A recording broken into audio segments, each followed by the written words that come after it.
Hello दोस्तों, नमस्कार। मेरा नाम है अनुराग सिंह। मैं आपको पढ़ाऊंगा इंडियन पॉलिटी, भारतीय राज्य व्यवस्था।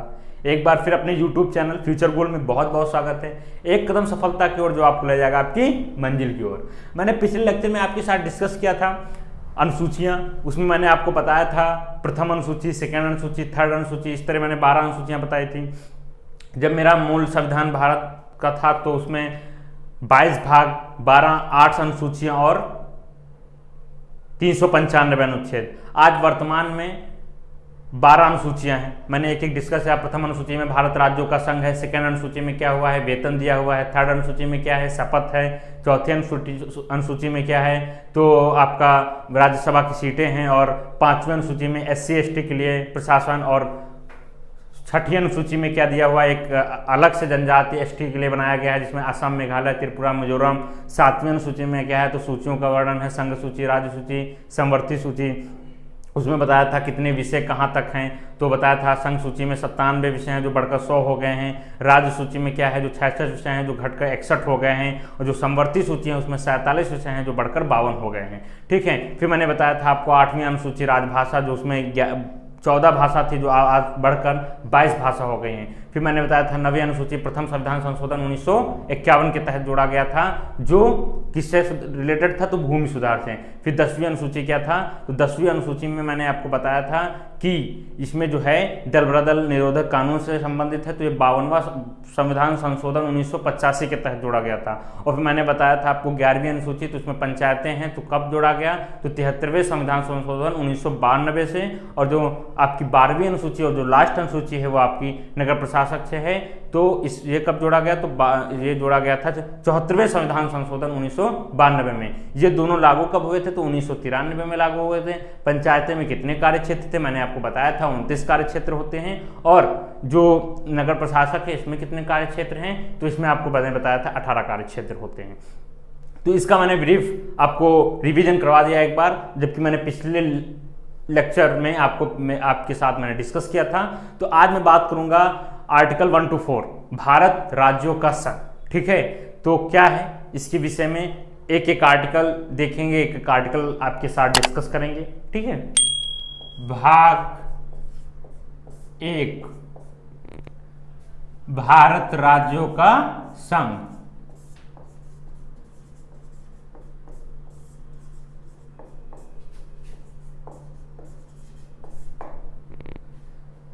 इसमें कौन से अनुच्छेद आते हैं तो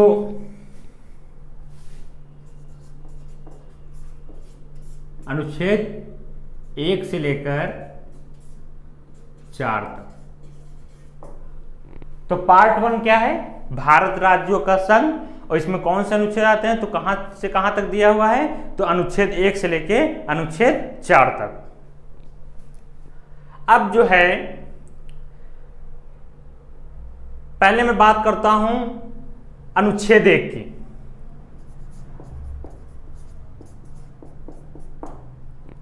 अनुच्छेद 1 क्या कहता है तो अनुच्छेद 1 कहता है कि भारत राज्यों का संघ है। पहली बात क्या कहता है भारत राज्यों का संघ है। भारत राज्यों का संघ है।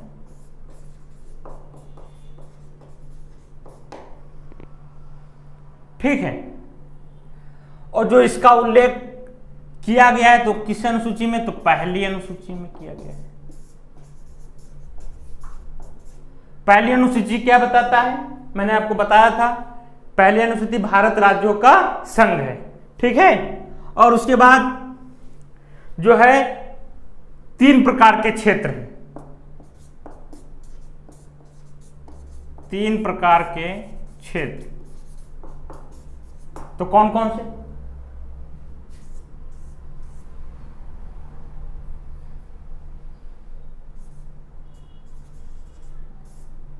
राज्य, केंद्र शासित, अर्जित क्षेत्र।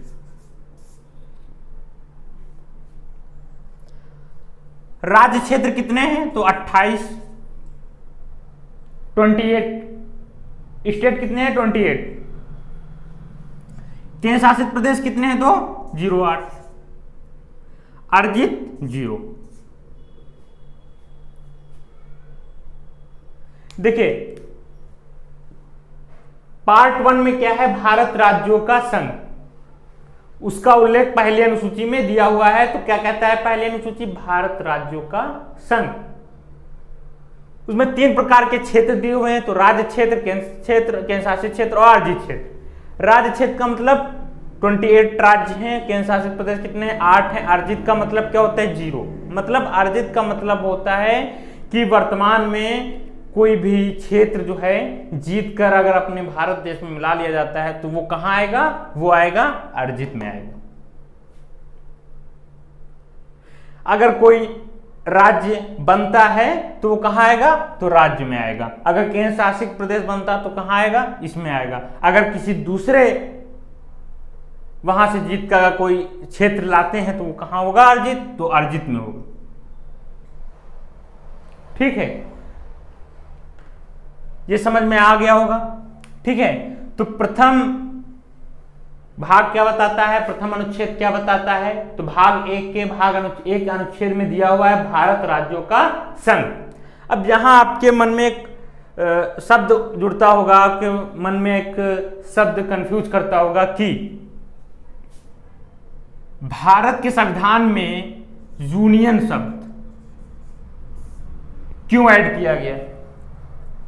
फेडरल क्यों नहीं यूज किया गया? फेडरल,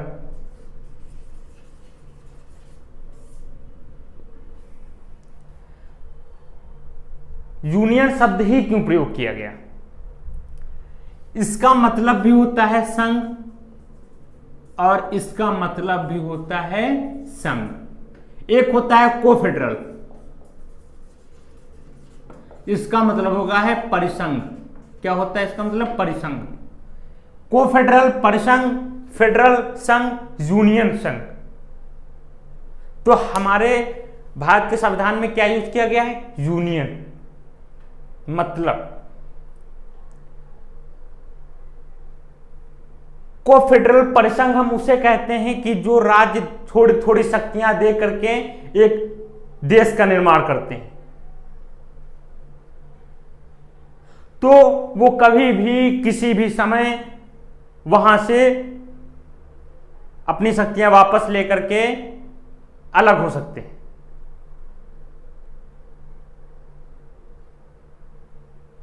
फेडरल में क्या है? इनका एक अलग फ्लैग होता है, एक अलग सब व्यवस्था होती है।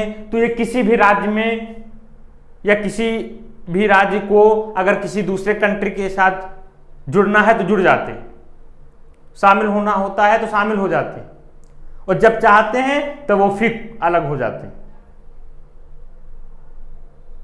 लेकिन यूनियन में क्या है? अगर कोई राज्य इसमें जुड़ जाता है तो वो फिर वापस नहीं होता है। वो अगर चाहता भी है कि हम वापस अलग हो जाएं, लेकिन नहीं हो पाता है। तो एक हिसाब से ये बोल दीजिए आप कि एक लड्डू होता है, ठीक है, और बूंदी में इसको जलाओ में जो होता है चीनी के, वो लड्डू भिगोया जाता है। अब अगर वो लड्डू नॉर्मली इस तरह रख दोगे बांध के तो लड्डू अलग होने लगता है। मतलब एक एक बूंदी को बांधा जाता है तो धीरे धीरे क्या होता है? एक शक्ति परिसंघ का निर्माण करते हैं। अगर वो धीरे धीरे बांध करके आप उसको रख दीजिए और अगर वो अलग हो जाए तो वो क्या है? संघ है।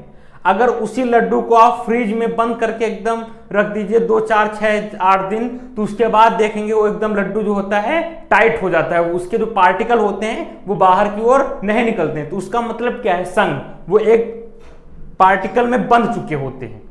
ठीक है, जैसे अमेरिका में है तो अमेरिका जो है अलग अलग राज्य उसमें शामिल हुए हैं तो उनका अलग अलग उनका फ्लैग है।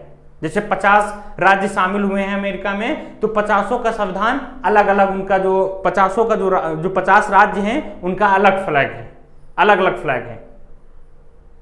ठीक है, लेकिन यूनियन में क्या है?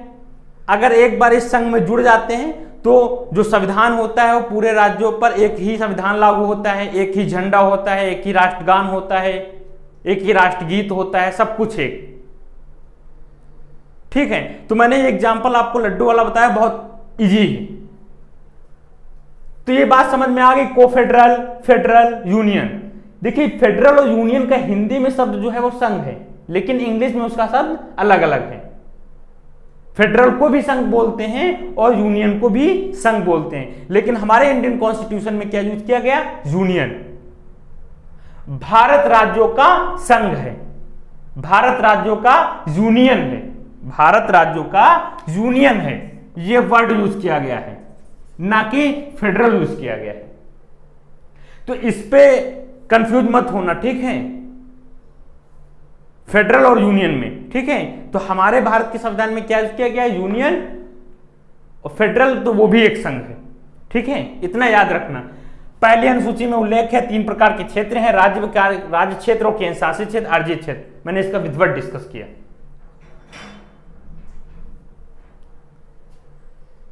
पहले आप जानते होंगे एक राज्य था जम्मू एंड कश्मीर। अब जम्मू एंड कश्मीर था तो जम्मू एंड कश्मीर एक अलग राज्य था, उसका एक अलग फ्लैग था, उसकी एक अलग व्यवस्था थी। लेकिन 5 अगस्त 2019 को प्रधानमंत्री श्री नरेंद्र मोदी के नेतृत्व में आर्टिकल 317 को शिथिल कर दिया गया और उनको 2 बड़े राज्य, दो बड़े केंद्र शासित प्रदेशों में बांट दिया गया है, एक जम्मू कश्मीर और एक लेह लद्दाख। 5 अगस्त 2019 को प्रधानमंत्री श्री नरेंद्र मोदी के नेतृत्व में 2 बड़े केंद्र शासित प्रदेश में बांट दिया गया है, एक आपका लेह लद्दाख, एक आपका कश्मीर। ठीक है, तो अब क्या है? अब जो फ्लैग है वो एक ही है, चाहे वो कश्मीर हो चाहे कहीं भी हो। अभी तक क्या था? 5 अगस्त 2019 के पहले एक उसका अलग फ्लैग था। तो यहां पर क्या है? यहां पर पूरी जो शक्ति होगी वो किसके पास होगी? सेंट्रल के पास होगी। ठीक है, तो इतनी चीज समझ में आ गई है। अब मैं आगे बात करता हूं अनुच्छेद 2 में क्या दिया हुआ है।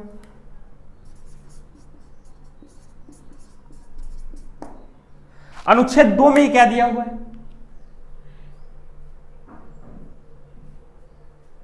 नए राज्यों का प्रवेश। क्या दिया हुआ है? नए राज्यों का प्रवेश।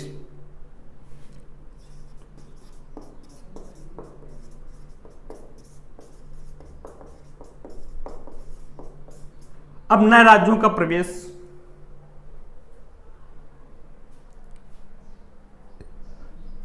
इसमें क्या है? इसमें नए राज्यों का प्रवेश अपने भारत में करना। जैसा कि आपको पता है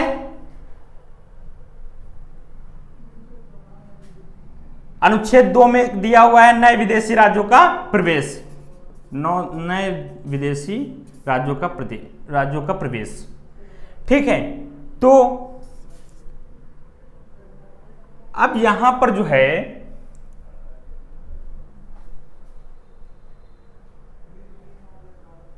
कोई भी विदेशी राज्य है अगर वो भारत में मिलना चाहता है तो भारत उसको मिला देगी। अब इसका एग्जांपल मैं बताऊं, सिक्किम था,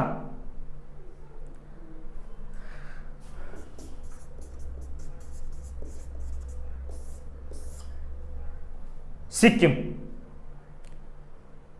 तो आपने देखा था कि तिब्बत पर पहले आक्रमण हुआ था, तो सिक्किम को ऐसा लगा कि अब मेरे पर भी ना हो जाए, तो सिक्किम ने क्या सोचा कि हम क्यों ना भारत में मिल जाए।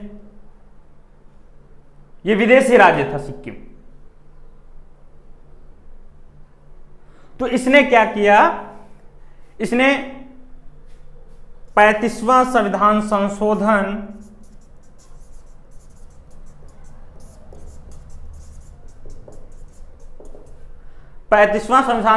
संविधान संशोधन 1936 1974 को एक सह राज्य में स्थापित हुआ जो आर्टिकल 2A के तहत, आर्टिकल 2A 35वां संविधान संशोधन 1936 को एक सह राज्य के स्थापित हुआ आर्टिकल 2A में। तो जब शामिल हुआ तो उसने देखा कि हमारे ही जैसे सब लोग हैं। तो उसके बाद क्या हुआ, 36वां संविधान संशोधन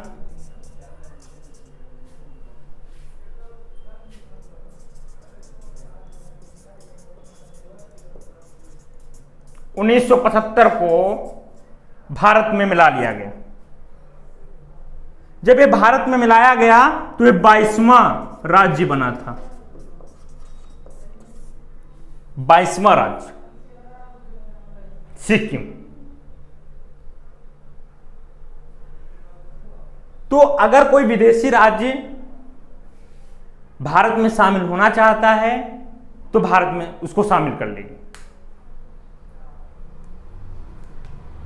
मैंने आपको बताया एक सिक्किम विदेशी राज्य था जो 35वां संविधान संशोधन 1974 सहराज्य आर्टिकल 2A के तहत, फिर 36वां संविधान संशोधन 1975 में किया गया जो कि 22वां राज्य घोषित कर दिया गया। ठीक है, अब जो है 15 मई 1975, ठीक है 15 मई 1975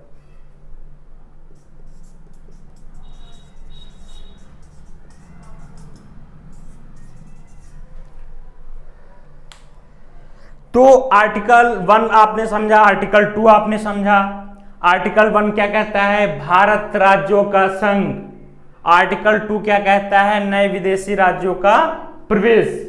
अब आर्टिकल 3 क्या है, तो आइए हम देखते हैं आगे। ठीक है,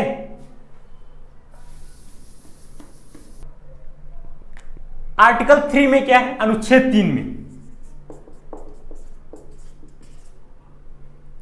मैंने अनुच्छेद 1 आपके साथ डिस्कस किया, अनुच्छेद 2 बताया आपकी। अनुच्छेद 1 में भारत राज्यों का संघ, अनुच्छेद 2 में नए विदेशी राज्यों का प्रवेश। अनुच्छेद 3 में क्या है, अनुच्छेद 3 में जो अपने ही राज्य है, अपने ही राज्य जैसे 28 राज्य, तो अपने भारत के अंदर अपने ही राज्य का नाम, क्षेत्र, किसी क्षेत्र को कम करना, ये सब बदल ले। ठीक है, राज्य का नाम, क्षेत्र परिवर्तित करें। मतलब अनुच्छेद 3 क्या है, संसद राष्ट्रपति के पूर्वानुमति के राज्य का नाम, क्षेत्र परिवर्तित करे। राष्ट्रपति को सिर्फ एक बता देंगे कि हम इस राज्य का नाम बदलने जा रहे हैं, लेकिन वो कोई अंकुश नहीं लगा सकते हैं आपके ऊपर, क्योंकि आर्टिकल 2 और आर्टिकल 3 ये 368 के बाहर है, ये संविधान संशोधन में नहीं आते। तो अगर केंद्र सरकार चाहती है किसी राज्य का नाम तो वो आसानी से बदल देगी, किसी राज्य के क्षेत्र को बढ़ा भी सकती है, किसी राज्य के क्षेत्र को कम भी कर सकती है, किसी राज्य के क्षेत्र को दूसरे राज्य के क्षेत्र में दे देगी, या किसी दूसरे राज्य की भूमि या कुछ भी तो अपने राज्य क्षेत्र में मिला लेगी।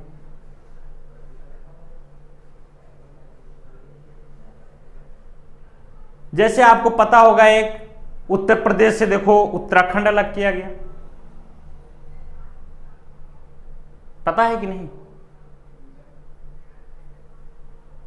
बिहार को अलग करके झारखंड बना दिया गया, मध्य प्रदेश को अलग करके छत्तीसगढ़ बना दिया गया।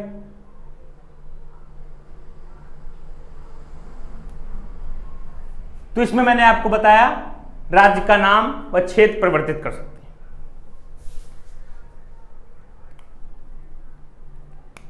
जैसे एग्जाम्पल डेट उत्तर प्रदेश से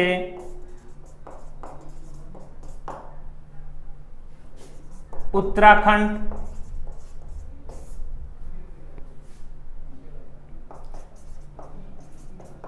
बिहार से झारखंड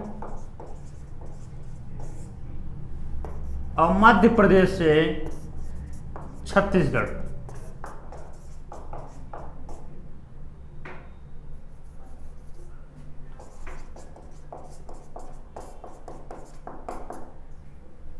एग्जाम्पल राइट, ये 2000 में किया गया था। आपने देखा ही था, अभी मैंने आपको बताया था ना, 5 अगस्त 2019 में जो जम्मू कश्मीर एक अलग राज्य हुआ करता था, तो उसको क्या किया गया, इसी के तहत 370 स्थिर कर दिया गया। वहां पे क्या हुआ, केंद्र शासित प्रदेश बना दिया गया। तो वहां की जो पावर होगी वो किसके पास होगी, सेंट्रल के पास। ठीक है। अब ऐसा वाकया है आपके सामने,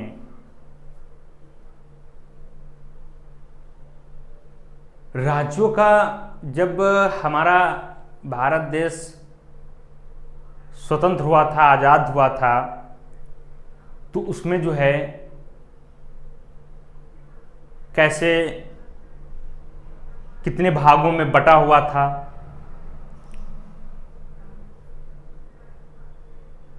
ब्रिटिश भारत, देसी रियासत, तो इन सब में अभी आगे हम डिस्कस करेंगे। ठीक है। तो मैं आपको पहले अनुच्छेद 4 बता दूं क्या है। अनुच्छेद 4 क्या है?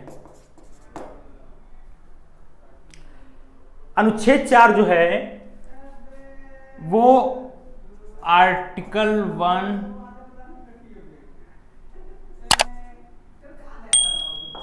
And article 2, sorry second and third, अनुच्छेद 4 में अनुच्छेद 2 और अनुच्छेद 3 को जो है वो 368 के बाहर रखा गया है। मतलब अगर किसी नए विदेशी राज्य को शामिल किया जाता है या किसी अपने ही राज्य का नाम बदल करके या उनकी सीमा को बढ़ा घटा करके जो होगा वो उस संविधान संशोधन नहीं माना जाएगा, क्योंकि ये 368 के बाहर रखे गए हैं। ये अनुच्छेद 368 के बाहर रखे गए। कौन कौन से आर्टिकल? तो आर्टिकल 2 एंड आर्टिकल 3। आर्टिकल 368 क्या बोलता है? संशोधन। तो ये संशोधन के बाहर रखे गए। ठीक है। आर्टिकल 2 क्या है? आर्टिकल 2 एंड आर्टिकल 3 को जो है अनुच्छेद 368 भारतीय संविधान संशोधन के बाहर रखे गए। ठीक है। अब इसमें क्या है? 50% की बहुमत। ठीक है। और अनुसूची 1 और अनुसूची 4, अनुसूची 1 भारत राज्यों का संघ, अनुसूची 4 क्या बताया था मैंने आपको? राज्यसभा की सीटें। ठीक है। तो ये है। अब जहां तक आप लोगों को समझ में आ गया होगा, तो फर्स्ट अनुसूची क्या है? भारत राज्यों का संघ है। सेकंड अनुसूची क्या है? नए विदेशी राज्यों का प्रवेश है। थर्ड अनुसूची में क्या है?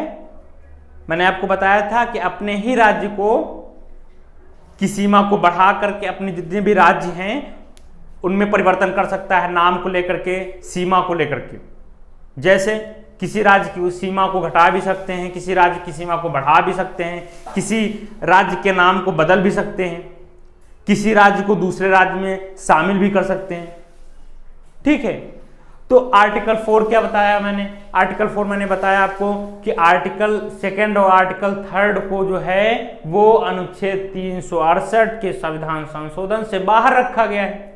अगर संशोधन होगा तो वो माना नहीं जाएगा। ठीक है। तो ये मैंने आपके साथ डिस्कस किया। तो मैंने आर्टिकल 1 to 4 पूरी तरीके से डिस्कस किया है। तो एक बार फिर आपको रिवीजन करवा दूं कि आर्टिकल 1 जो है भारत राज्यों का संघ है, इसमें पहली अनुसूची में उल्लेख किया गया है। तो इसमें कुल राज्य हैं 3 क्षेत्रों में है, तो कुल राज्य कितने हैं 28 हैं, केंद्र शासित प्रदेश कितने हैं 8 हैं, अर्जित क्षेत्र 0 हैं। फिर मैंने बताया आपको दूसरे अनुच्छेद में कि नए विदेशी राज्यों का प्रवेश, मैंने बताया सिक्किम 35वां संविधान संशोधन 1974 में एक सहराज्य स्थापित करके आर्टिकल 2A के अंडर रखा गया था। और फिर आपने देखा कि 36वां संविधान संशोधन 1975 में भारत में पूर्ण रूप से सिक्किम को मिला लिया गया, ठीक है। और उसके बाद जो है 16 मई 1975 को मिला लिया गया था, 15 मई 1975 को जो है सिक्किम को भारत में मिला लिया गया था। तो इस प्रकार से सिक्किम हमारा कौन सा राज्य बन गया था, 22वां राज्य बन गया था। तो ये मोस्ट इंपॉर्टेंट क्वेश्चन है, पूछा जाता है। अब फिर मैंने बताया था थर्ड अनुसूची में कौन कौन से, जैसे आपने एग्जाम्पल राइट मैंने बताया था कि उत्तर प्रदेश को अलग करके उत्तराखंड बनाया गया था एक राज्य। फिर मैंने देखा कि मध्य प्रदेश को अलग करके छत्तीसगढ़ बनाया गया, बिहार को अलग करके झारखंड बनाया गया। तो इस प्रकार से राज्य को अलग करके एक अलग राज्य बनाया जा सकता है। फिर मैंने बताया था आपको अनुच्छेद 4 में कि अनुच्छेद 2 और 3 में जो आर्टिकल 368 है संशोधन की प्रक्रिया से बाहर रखे गए, ठीक है। जहां तक मैंने आपके साथ डिस्कस किया, जो अब अगले लेक्चर में आपके साथ मिलेंगे तो बताएंगे कैसे क्या भारत जब स्वतंत्रता के समय 3 भागों में बटा हुआ था, कैसे क्या उसका मिलन हुआ, जो आज आप समूचा भारत देख रहे हैं, इससे बड़ा भी भारत देश था, कैसे ये सब अलग हुआ। उसके बाद मैं डिस्कस करूंगा उसमें बेरुबारी संदर्भ, कच्चा देव, ठीक है। और इस प्रकार से बहुत से टॉपिक उस लेक्चर में आपके साथ बहुत मोस्ट इंपॉर्टेंट डिस्कस करेंगे, ठीक है। तो यहीं के लिए आप लोग जहां भी होंगे खुशहाल होंगे अपने परिवार के साथ, तो स्टे होम स्टे सेफ। जय हिंद, जय भारत।